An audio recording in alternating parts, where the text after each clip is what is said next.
सभी को सप्रेम अभिवादन। आप सभी को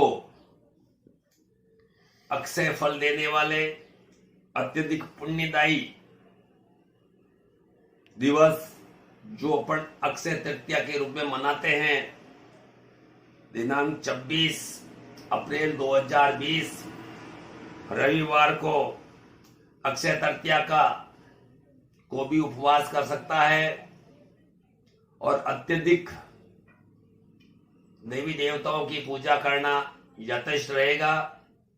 अक्षय तृतीया को अनेक देवताओं का जन्म भी है, जिसके अंदर परशुराम जी का भी जन्म है और जगत जननी भगवती ने गंगा के रूप में भी आज के दिन अक्षय तृतीया को ही हिमालय राज्य के यहाँ पर मैना के यहाँ पे जन्म लिया था और सभी जन कल्याण के लिए, पूर्ण सृष्टि का कल्याण हो उसके लिए अवतरित हुई थी।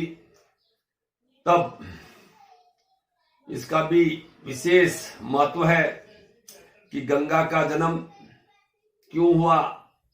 जब शिव जी अपनी पत्नी सती को लेकर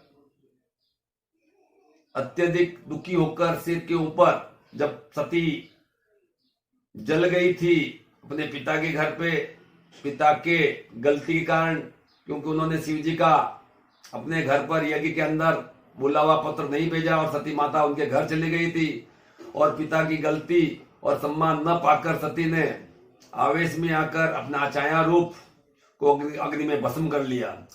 अग्नि में भस्म करने के कारण शिव जी अपनी पत्नी को अपने सिर पर लेकर विचरण करने लगे। फिर क्रोध के कारण वह नाना प्रकार के नृत्य इस सृष्टि पे करने लगे और जिसके कारण ये सृष्टि पूर्ण रूप से डावाडोल होने लगी।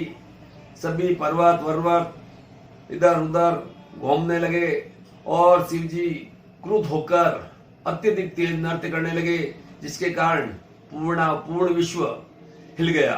तब ब्रह्मा विष्णु महेश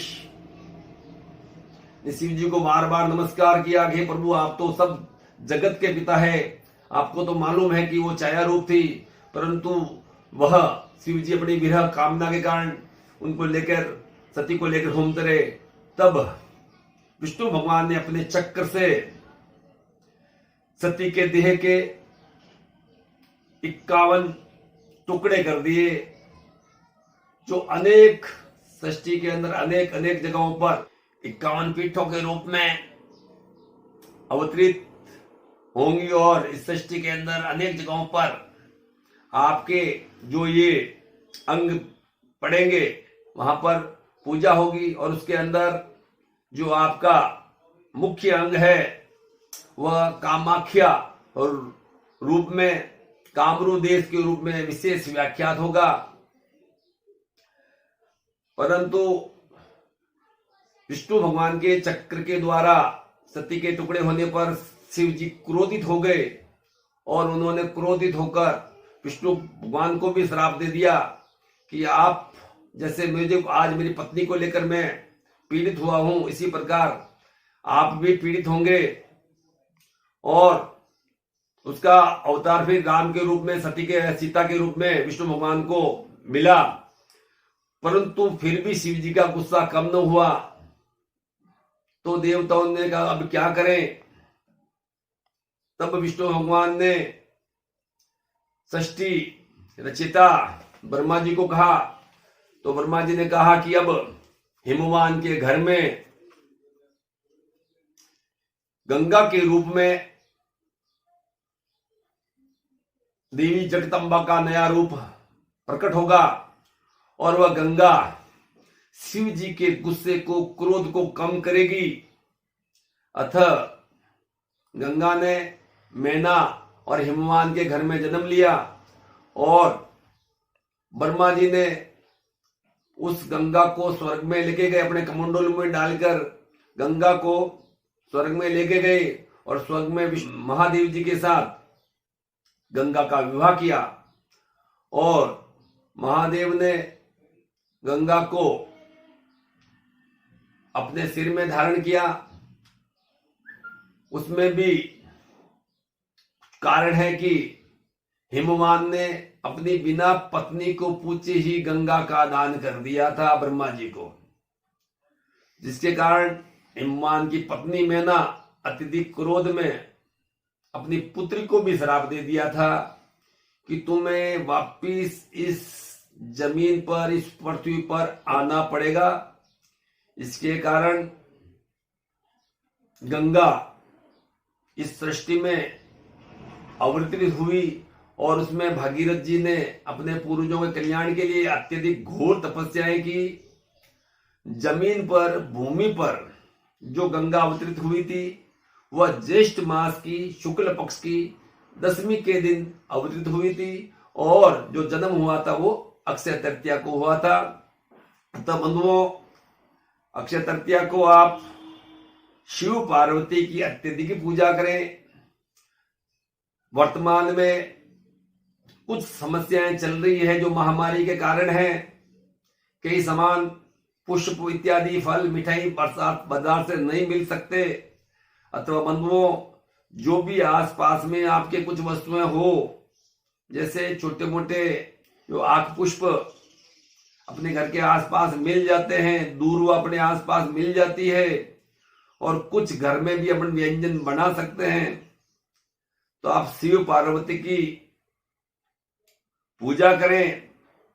और उसके अंदर भी आप अपने दरवाजे पे भी, वर्तमान में भी ये जो महामारी या संक्रमण के जनित रोग हो रहे हैं, भगवान को प्रसन्न करने के लिए अपने द्वार पर भी सभी रोगों को भगाने के लिए शिव का नाम या शिव का महामृत्युंजय मंत्र या ओम नमः शिवाय या ओम जुम श मम अपना नाम लेके पाले पाले, ओम जुम स मम पाले पाले, इस मंत्र का जाप कर सकते हैं। और जो अपन पहले सभी प्रकार के रोग निवारण के लिए नीम की पत्तियां लेते थे कि सभी दोष मिटे, तो नीम की 1-2 डाली और 2, 4, 5 जो भी आक पत्र लेकर उसकी आप माला बना सकते हैं।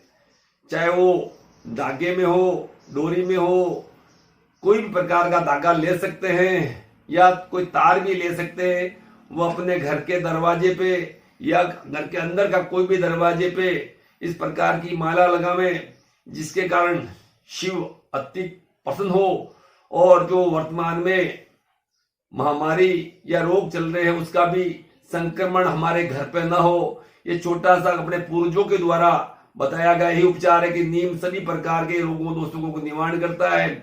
और आंख के पत्रों के द्वारा भी शिव की पूजा होती है, उनके पुष्पों के द्वारा होती है। तो ऐसी माला बना के कई बार अपन भगवान को आंख के पुष्पों की माला पहनाते हैं। अब वर्तमान में सभी मंदिर सभी बंद हो गए, तो अपने घर पे ये दरवाजे पे अपन कर सकते हैं। वरना अपने घर के कोई भी जो तस्वीर, फोटो शिव की, महादेव की, पार्वती की हो उसको पहनावे।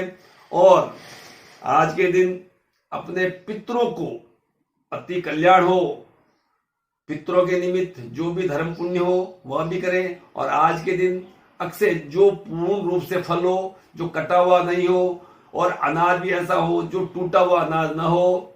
फल, अनाज, वस्त्र जो भी आपसे संभव हो दान पुण्य करें। कल्याण का कोई भी कार्य करें, ब्राह्मण, मंदिर, वरना जो भी गरीब क्यों दान जितना कर सकते हैं करें।